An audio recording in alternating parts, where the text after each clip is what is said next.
All right, so we are going to talk about what I learned at an investors conference that I just came back from this week. So just some context, it's the month of this month at least. Neil and I have been traveling quite a bit.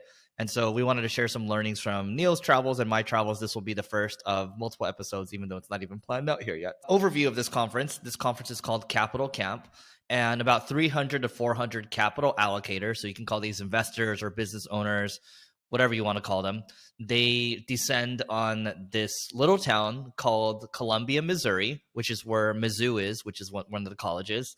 And basically, we meet up and we talk about investing. And so I wanted to share some experiences. And how much did everyone pay for a ticket, or what was the rough price? The rough price is $12.5K. It's quite a bit of money for everyone to pay for a ticket. What did you end up learning from first off, why'd you end up going to the event? Just out of curiosity, right? Because you spend most of your time as an operator of the ad agency. I was just curious on what was it for you? Interestingly enough, this conference, so I'll answer your first part. So the first part is I went to this conference a year ago and I've heard great things about it. I follow a lot of investors on Twitter. I listen to a lot of investor podcasts. This event is hosted by two prominent investors. One is known as, his name is Brent Beshore. So he has a company called Permanent Equity, and they're known as, they are a holding company and they just buy companies for the long term. That's why they're called Permanent Equity. And then the other one is Patrick O'Shaughnessy. He's the son of a prominent guy on Twitter as well called Jim O'Shaughnessy. And he has a entire investor media company called Colossus. And interestingly enough, they did a deal. So Neil, I don't know if you know this, I think I told you about this, but they did they sell podcast ads for equity on their podcast. And they got a chunk of equity from this company that does, I don't know, probably over 100 million a year right now, and a good chunk of EBITDA. So all this to say is that I think that there's a lot to learn from investors, because in business, if you're an owner, you're responsible for capital allocation. And so I think there's a lot of frameworks, there's a lot of mental models to follow. And I just go there to learn. When I went last year, the narrative I had was that I had actually, Single Grain was a purchase, right? At the end of the day, even though it was a turnaround, it was a purchase. And then I purchased two other agencies, and I'd done a handful of angel investing too. And even though Neil and I, we talk a lot about marketing on this podcast and business, at the end of the day, I look at both of us as capital allocators. So we don't really talk too much about our other investments. And I know what Neil has, Neil knows what I have and what we believe in. And so I think at the end of the day, there's a lot to learn from these people because of how they think. Dude, I totally agree with you. I didn't attend the event. I didn't attend the previous one either. So it sounds like you've been to two of them so far. But funny enough, I got an email on Tiny Capital's annual meeting. I don't know if it was a board meeting, not board meeting, but annual shareholder meeting or something like that. I'm not saying I'm a shareholder, more so I just got an email saying that, hey, come here to attend. Sadly, I don't think I'll be able to make it due to time, but it's a similar model, right? If you look at a lot of the players out there, there's different types of entrepreneurs. And some people are visionaries like Elon Musk, where they're going to end up creating something new and revolutionize the whole space, or Sam Altman, what he's doing with AI. And then there's some people who like to innovate, but maybe not on those scales. And there's a lot of other different tiers of entrepreneurs. But to cut to the chase, I think Eric may be somewhat similar. He's probably more innovative than I am, but I'm a simple operator in which I don't try to create something new and sexy that's going to save the world. I just look for big TAMs and see how I can penetrate it and go and make my cash from it. Interestingly enough, Neil, I don't know if you remember this, but we both took a personality test a couple of years ago, the Ray Dalio and the Adam Grant one. And it basically shows that Neil and I we're very opposite, but also very similar in many ways. So when it comes to being someone that's deliberate or someone that's very detail oriented, but when it comes down to being conceptual or being creative, I'm maxed out on both of those. But the thing that brings us together is we're both maxed out on practicality. And Neil was basically spot on there. So I wanted to share a couple other experiences here, and then we can work towards wrapping. But what I'll also say is that there is this phrase that I heard this time where you have creator capitalists. And what a creator capitalist actually means is those that have actually built an audience, and they're using that audience, they're leveraging that audience to get good deal flow, and they're investing in other companies.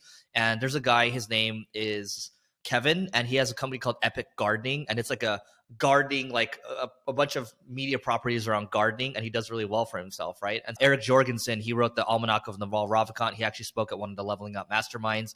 And so you have a lot of people like that are there to learn, but they're also really good in their own right. And actually, in the same vein, so one of our mutual friends, he also is, as an investor, I'm looking at now, how do I get distribution? Because that's what I want.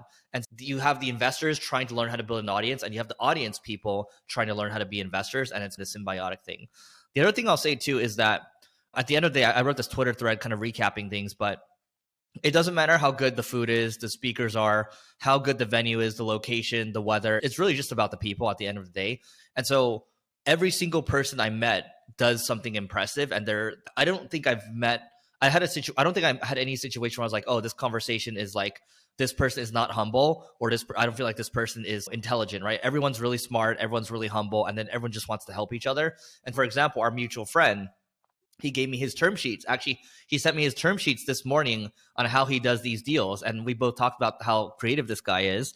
And I was like, oh my God, this term sheet's amazing. I'll share it with you afterwards. And I'm like, this is great. You get to learn from the people that have been there, done that, and you get to shortcut a lot of things, because at the end of the day, once you build a relationship with someone, it goes a lot more than one simple transaction. Were most people there private equity fund guys, or hedge fund guys, or family office? So there's a theme. There's always a theme with how the macroeconomic environment is going. And we talked about this on the phone, but last year there were a lot of hedge funds. There's a lot of private equity people. This year, and you can say holdcos are private equity as well, there's a lot more holdco people. So I'll share a story here. Wait, what do you mean by holdcos? It's because typically most funds have a life cycle. Are these just companies that don't have to sell or anything, and it's just they raise some money from some individuals and they just keep buying businesses and they never have to sell them? So like a permanent equity, for example, you can call that a holding company. It is private equity in the sense that they're buying other businesses, but they're buying them to hold them. And there isn't a life cycle where it's, oh, we need to flip these in the next like decade or so. It's not like a VC fund either, where you have that 5 to 7 year timeline. Does that make sense? Yeah, so they got money from LPs that just let them hold on to it for as long as they need to. Correct. Yep. And so one of the guys I met at the event, I'm not going to name names here, but he spent $150,000 out of pocket, and he bought a VC-backed company that had raised $30-40 million. Let's just put it that way. And so you have a lot of these people that are trying to buy distressed assets. The theme for this year is like people are waiting, and they're waiting in the shadows to start to pounce. And you have people talking about, oh, you should really get to know the lenders, because the lenders, like one guy buys e-commerce companies, he knows all the lenders out there, and he's basically going to the lenders and saying, hey, who's available and who looks good here. And then he could basically buy out the debt, right? And then he'll have these e-commerce companies for pennies on the dollar. And that's how he's been doing deals. So everyone has their own way of doing things. And then it starts to help you think about, oh, maybe you can adjust how you do things too. So that's that. Cool. And final thing I'll say is this. The event wasn't really about going to watch talking heads. And so really it's very content light. There's a lot of networking. So I'm going to share my screen real quick for those of you that can see on our YouTube. So on one picture over here, you can see there's like a tennis court. There's tennis court, there's pickleball. There's a contingent of YPO people here as well. So I always like to talk about the different peer groups. This gal over here, Jess, she flew in her plane. So you have badasses in the group. She literally flew her own plane in to the conference. And so that's really cool. And everyone just, again, super nice. And there's different activities. You can go tasting, you can go cooking or whatever. And you're just trying to get people, you're just trying to know people at the end of the day. So all that to say, it's if you do have the money to shell out for things like this, great. But if not, I'm at least sharing some of this with you. And the way I've modeled my leveling up mastermind is actually after this. So we took a big risk in Miami, the last event that we did, to focus more on the people and focus more on the people getting to connect with each other instead of having big name speakers. That's the difference there. So anyway, that is it for today. If you want to check out the event, levelingup.com/founders, if you want to learn more about it. Next event is in Beverly Hills, August 7th to the 9th. Don't forget to rate, review, subscribe. It helps us grow, and we will see you later.